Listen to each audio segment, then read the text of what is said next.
Welcome to Dr. Raj Purohit's Law Learning Lessons. I am Dr. M.S. Raj Purohit, Principal Government PG Law College, Pali. Today, we shall discuss the outline of law of contract. Before we proceed, the first question comes in our mind that what is law? For this, we must know, because basically it is a common sense which converts into law. Common sense meaning thereby is when a prudent man thinks and understands the issues in such a manner, then law will also understand in that way. So when this common sense becomes law, we must be knowing that when it is codified, it becomes law. So we can say in layman's understanding then that codified common sense is a law. Now the second question comes in our mind, and that is why the law is required. It is also a very important question, because this gives the root and the way of law, how it works and in what way it must have to be worked therein. Basically, this is why law is required. When there is a wrong, it is the society which decides the wrong, or it is the state, or it is the governance or the sovereign which decides the wrong. When the wrong is there, then law is required. Now, how many kinds of wrong can be there? Let us see, because one is known as civil wrong and second is known as crime. Now, what is difference? Difference between them is civil wrong is basically wrong against an individual, and crime, it is wrong against the society, wrong against the state, wrong against the complete sovereign. So it is the duty in case of civil, because only the affected party, that is against whom the wrong is committed, man can go to the court. In case of crime, since wrong is committed against the state, so it is the duty of the state to get the wrongdoer and get him punished. So there are two kinds of wrong, civil wrong and crime. Now, law of contract is a civil wrong, basically. So law of contract is basically most important branch of mercantile law or commercial law. It could be impossible without a law governing the performance of contract to carry on trade and commerce. सामान्यतः ये कहा जाता है कि mercantile और commercial law के अंदर ही केवल ये लॉ ऑफ कॉन्ट्रैक्ट की ब्रांच लागू होती है, और ये अपन कहते हैं कि कॉन्ट्रैक्ट के परफॉर्मेंस करने के लिए यह बिना इस लॉ के गवर्न करने के भी पॉसिबल नहीं होगा किसी भी कॉन्ट्रैक्ट को या व्यापार को या कॉमर्स को करने के लिए. इसलिए ये एक बहुत आम धारणा है कि ये लॉ तो basically it is traders and commercial people के लिए, मर्चेंट्स के लिए अवेलेबल है. लेकिन अगर हम देखें तो there are so many things which comes in our day to day life, and there is a presence of law of contract. चाहे तो आप कहीं पे भी अगर जैसे मान लो चाय या दूध पीने के लिए जाएं, अगर दुकान पे एक गिलास दूध मंगाया या एक कप चाय मंगाई, there is a law of contract. When you call the cup of tea, there is a law of contract. When you go to the saloon for your shave or haircut, there is a law of contract. Even for the bus trip, as soon as you step into the bus, there is a law of contract. And there are so many daily life transactions in which you will find that there is law of contract very much present in your day-to-day life. So हर एक व्यक्ति के जीवन में मत कहिए दैनिक दिनचर्या के अंदर लॉ ऑफ कॉन्ट्रैक्ट कदम कदम पे आता है. Basically, in fact, the law of contract, parties themselves bear their own rule. This is the only branch of law जिसके अंदर व्यक्ति, जो पार्टियां, पक्षकार जो हैं, वो अपने अनुसार कानून बनाती है और खुद के ऊपर बातें रखती हैं. बाकी विधि के अंदर कोई भी ऐसा लॉ की ब्रांच नहीं है जहां पे ये स्वतंत्रता पक्षकारों को हो। केवल लॉ ऑफ कॉन्ट्रैक्ट का ब्रांच एक ऐसी है जिसके अंदर व्यक्ति को अपने अनुसार नियम, कायदे, प्रक्रिया सब कुछ तय करने का अधिकार होता है। And that's why law of in sense parties to a contract are the makers of law for themselves. They can frame any rules they desire to subject matter of their agreement, and law takes cognizance of their decision unless they are not legally prohibited. Next comes that law of contracts deal with such promises which intended to create legal rights and obligations. It excludes those promises made in social or domestic life which may be morally binding but create no legal obligation. So whatever promises creates legal obligations, only in those situation law of contracts come into picture. For example, अगर ये हम बात करें कि हम शाम को साथ में घूमने जाएंगे साहब और हम किसी कारण से नहीं पहुंच पाए क्योंकि वहाँ पे कोई लीगल ऑब्लिगेशन क्रिएट नहीं हुआ, या कैसा आप खाना खा लिया, हमने आपको इनवाइट किया और किसी कारण से नहीं पहुंच पाए, तो इस कारण से लिटिगेशंस नहीं होता है क्योंकि बीच में it should be binding and which can create legal obligation then and then only. In social issues it is not like that. अगर ये कहा जाए कि कुछ बच्चे जो हैं वो इकट्ठे हुए पिकनिक के लिए गए, पास में कोई तालाब या झील थी, उसके पास इकट्ठे हुए और वहाँ पे जाके उन्होंने स्विमिंग जो तैरना चाहते थे वो उसके अंदर कूदे, स्विमिंग कर रहे थे। मीनवाइल इसमें से एक किसी बच्चे का पैर फिसल गया और वह उस तालाब में जा गिरा।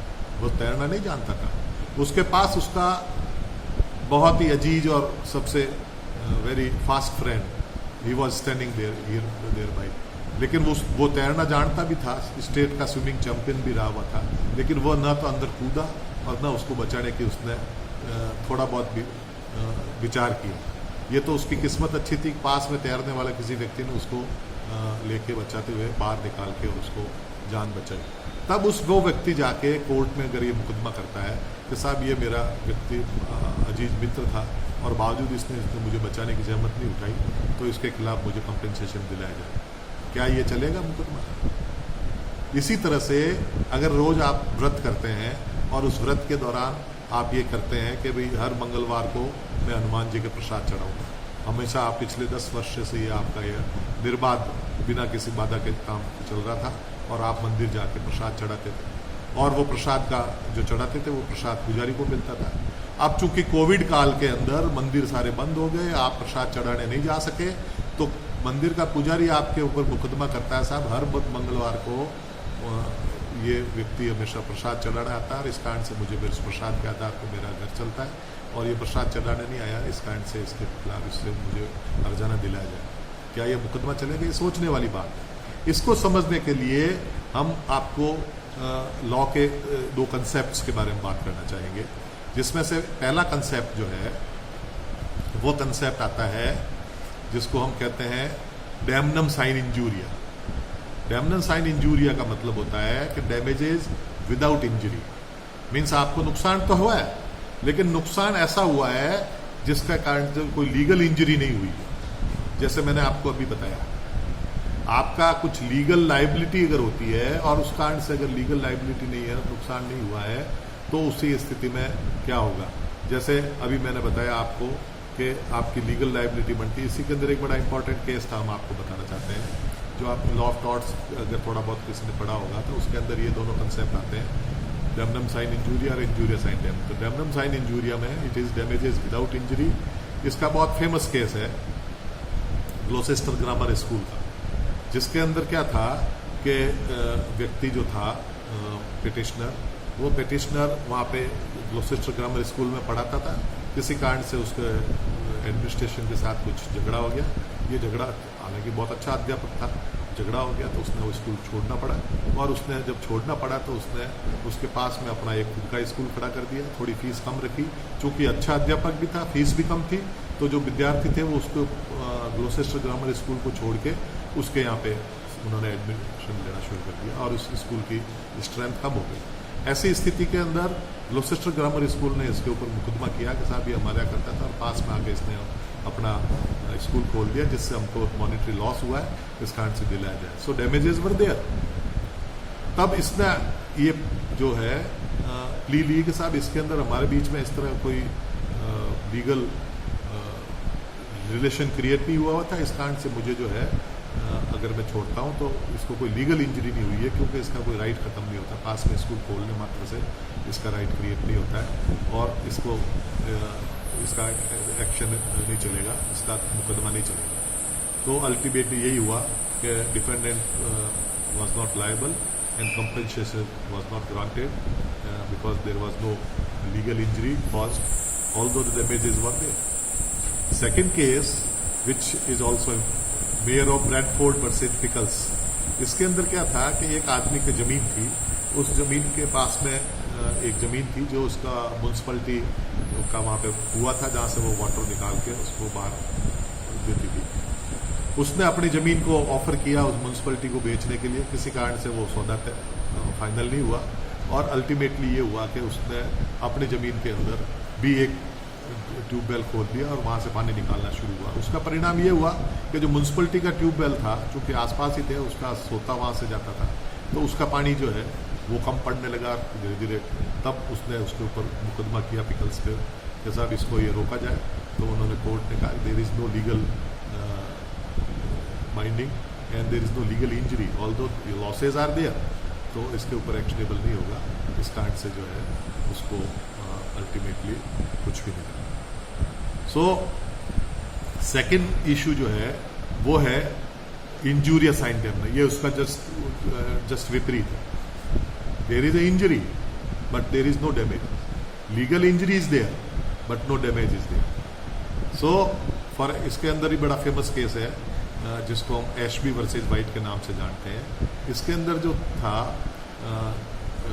पिटिशनर, उसने क्या किया कि वहाँ चुनाव था, चुनाव के अंदर वो वोट देने के लिए गया, तो ऑफिसर इंचार्ज जो था उसने उसको वोट नहीं देने दिया। वोट जब नहीं देने दिया तब उसने चुनाव के बाद उसके ऊपर मुकदमा किया कि साहब इसने मुझे मेरा वोटिंग राइट जो है लीगल राइट है और इस कारण से जो है लीगल राइट को इसने एक्सरसाइज नहीं करने दिया, तो इसको मुझे वोट नहीं देने दिया, इस कारण से मुझे इसका हर्जाना दिलाया जाए, जुर्माना इसके ऊपर लगाया जाए। तो उसका डिफेंस में ये था कि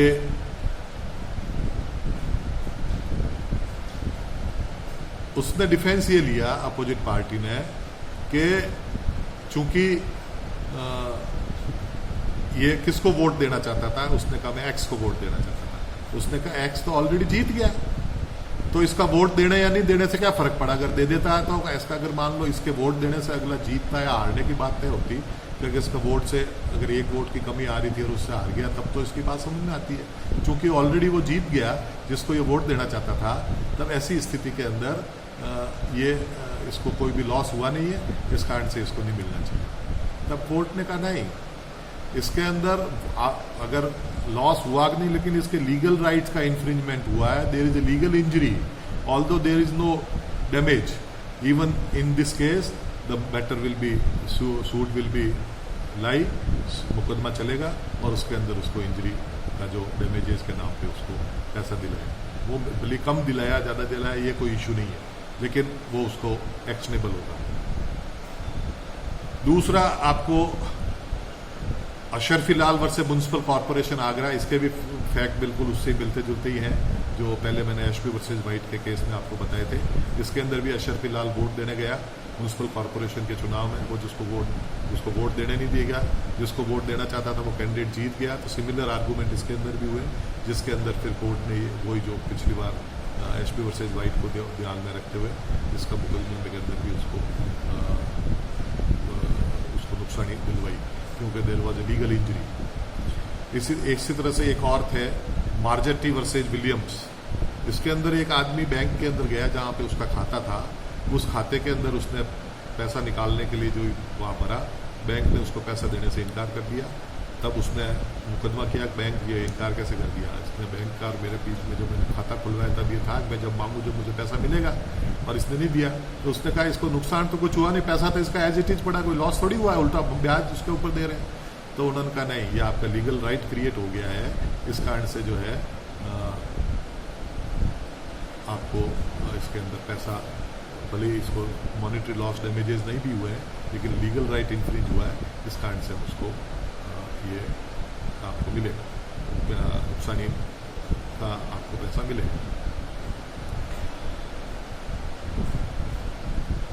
Basically, now we will discuss about the object and function of law of contract.